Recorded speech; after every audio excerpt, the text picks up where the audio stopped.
Hello বন্ধুরা, খুশিকে pillar আরেকটা ব্লগে তোমাদের সকলকে ওয়েলকাম। আশা করছি তোমরা সবাই খুব ভালো আছো। আজকে সকালে চাটা দিয়ে কিন্তু আমি এই ব্লগটা স্টার্ট করছি। সবাই ভাববে এই গরমেও ওরা চা খায়, কিন্তু যাই বলো সকালবেলা একটু দুধ চা না খেলে কিন্তু আমাদের শরীরে এনার্জি আসে না।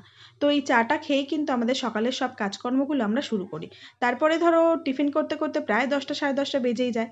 তো চা খেতে খেতে আমি খুশিকেও ব্রেকফাস্ট করিয়ে নিয়েছি, আর ব্রেকফাস্ট করার পরে ও আবার একটু দেখি ঘুমিয়ে পড়লো।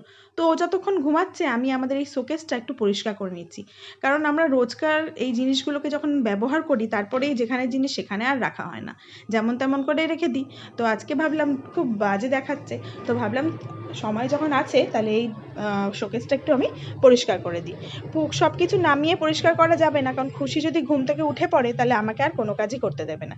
তো মোটামুটি একটুখানি এই সব পুতুলগুলোকে পরিষ্কার করে দিলাম। এগুলো সব আমাদের ছোটোবেলার খেলার জিনিস। দেখো মা এখনও কিন্তু স্মৃতি হিসাবে রেখে দিয়েছি। বেশ কিছু ভেঙে গেছে, আর যেগুলো আছে মা কিন্তু এখনও এগুলো রেখে দিয়েছে। তো যাই হোক, আমি এই সামনে সামনে একটুখানি পরিষ্কার করে দিলাম। ভেবেছিলাম কলিন দিয়ে একটু কাজগুলো পরিষ্কার করব, কিন্তু মা বললো কলিনটা না শেষ হয়ে গেছে। তো আমি এমনি শুকনো কাপড় দিয়ে এগুলো সব পরিষ্কার করে দিলাম। আর এগুলো দেখো আমার ভাইয়ের সব ড্রয়িংয়ের সরঞ্জাম। ড্রয়িং করবে আর এখানে সেখানে সব ছড়িয়ে ছিটিয়ে রেখে দেবে। তো এগুলোও আমি একটা জায়গায় ভালো করে রেখে দিলাম। তো এগুলো করতে করতে কিন্তু আমার প্রায় 1 ঘন্টা টাইম লেগে গেছে, কারণ রোজ কিন্তু মায়ের এগুলো করা সম্ভব হয় না, কারণ মা সকাল থেকে উঠে ঘরের এত কাজকর্ম করতে বিজি হয়ে যায়, আর আমি তো খুশিকে সামলাতে থাকি। তো এগুলো কিন্তু রোজ করা হয় না। তো আজকে আমি এগুলো একটু পরিষ্কার করে দিলাম। আর দেখো সব কিছুগুলো পরিষ্কার টরিষ্কার করে নিচে গিয়ে আমাকে আবার একটুখানি নিরামিষ তরকারিও বসাতে হবে, কারণ মাকে বলেছি তুমি স্নান টান করে পুজোটা করে নাও, আমি একটু তোমার কাজ এগিয়ে রাখছি। তো দেখো এই কাজ টাজগুলো একটুখানি আয়না ঠায়নাগুলো পরিষ্কার করে দিলাম। উপরের ঘরটা আস্তে আস্তে গরম হয়ে যাচ্ছে। তো উপরের ঘরের পর্দাটা ছিল প্রথমে খোলা, তারপর আমি পর্দাটাকেও টেনে দিলাম। তারপর নিচে গিয়ে দেখো আমি রান্না বসিয়ে দেবো।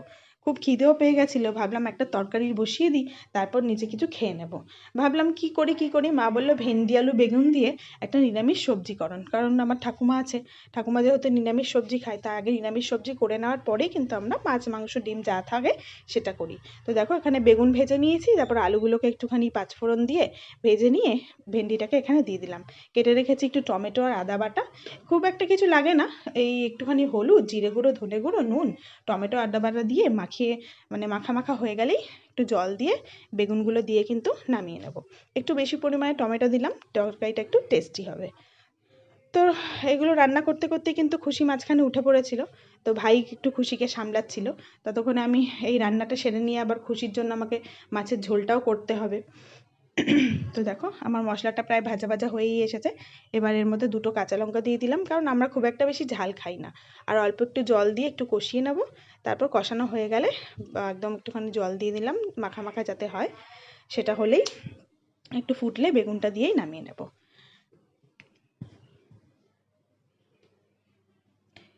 এরপরে আবার দেখছি বাবা বাজার থেকে মাছ এনেছে, মাছের ডিম এনেছে, তো সেগুলোকেও করব। এরপরে আবার লাউ একটু রাখা আছে, লাউয়ের সবজিটাও কিন্তু করতে হবে। খুব খিদে পেয়ে গেছিলো, একটু ছাতু মুড়ি মাঝখানে আমি খেয়ে নিলাম। আর একদিকে বসিয়ে দিলাম একটুখানি মুসুরির ডাল। এরপর মা নিচে এসে দেখো মাছ টাছগুলো ভাজছে। তো মাকে বললাম তুমিও একটু নাস্তা করে নাও, তারপর ততক্ষণ আমি এই মাছের ডিমগুলো ভেজে নিচ্ছি। তারপর আবার খুশিকে একটু বেদানার রসও খাওয়ালাম। বেদানার রস টস খাইয়ে দেখো ওকে নিয়ে গেলাম স্নান করাতে। স্নান করতে পেলে তো খুশি আর কিছুই চায় না, এই কিছু থেকেই গামলার জল থেকে ও কিছুতেই উঠবে না। তো স্নান টান করিয়ে খুশিকে আবার দুপুরের খাওয়াতে হবে। প্রায় 1 ঘন্টা সময় লেগে যাবে এই খাওয়াতে। দেখো খুশির জন্য আজকে দুপুরের মেনুতে আছে ভাত আর একদম পাতলা মাছের ঝোল। সবজির মধ্যে আছে তোমার পেঁপে, কাঁচকলা, আলু, আর দিয়েছি একটা পটল। তো দেখো ভাত আর সবজিটাকে আগে আমি ভালো করে ওই ছাঁকনিটার মাধ্যমে স্ম্যাশ করে নিচ্ছি। তারপরে মাছটাকে ভালো করে বেছে নিয়ে ওই ভাতের মধ্যেই কিন্তু মাখিয়ে দেবো। খুশিকে আলাদা করে একদিন মাছ দিতে চেয়েছিলাম জানো, কিন্তু মুখে মাছটা দিলেই ও না ওয়াক তুলছে। তো সেই জন্য ওকে যখনই খাওয়াই এইভাবেই ভাতের সাথেই মাখিয়ে দিই। ভাতের সাথে মেখে দিলে কিন্তু ও ভালো করে খেয়ে নেয়। দেখো খুশিকে খাওয়াতে বসেছি, তোমরা ভাববে গলায় একটা লালাপোষও বাঁধেনি, কিন্তু খুশি লালাপোষ কিছুতেই বাঁধতে চায় না। বাঁধলেই টেনে খুলে দেয় আর এত চিৎকার করে যে কি বলবো। শুধু লালাপোষই বা কেন, ওকে যদি মাথায় একটু হেয়ার ব্যান্ড বাঁধাই বা একটু ক্লিপ দিই সেটাও ও টেনে টেনে খুলে দেয়। এমন করে কাজলের টিপটা পর্যন্ত পরাতে গেলে এত কান্নাকাটি করে, ওর সেগুলো পছন্দই না।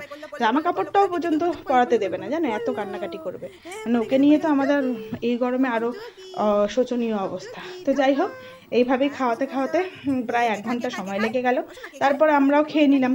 এত গরম পড়েছে, আজকে ভাই বলল যে আজকে আমি লস্যি বানাবো। তো দেখো সেই মতো ভাই বসে গেছে লস্যি বানাতে।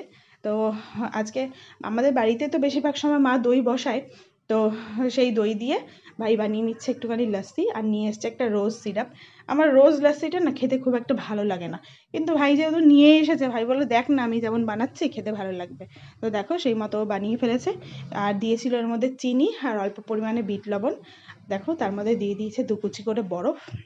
গলার অবস্থা তো আমার খারাপ ছিলই, কিন্তু তা সত্ত্বেও 1 গ্লাস কিন্তু আমি খেয়েই নিলাম। তারপর খুশি এখানে দেখো দুষ্টুমি শুরু করে দিয়েছে। এই সারা দুপুর কিন্তু এই করতে থাকে জানো, ঘুমায় সেই সন্ধ্যা 5টার সময়, যখন সবার ঘুম থেকে ওঠার সময় হয়ে যায় তখন ও ঘুমায়। তো যাই হোক, আজকে ব্লগটা তাহলে এখানেই শেষ করছি, আর কন্টিনিউ করতে পারলাম না। আশা করছি আমাদের ব্লগটা তোমার ভালো লাগবে। ভালো লাগলে একটা লাইক দিয়ে আমাকে আরও উৎসাহিত করো। তোমরাও ভালো থেকো। টাটা।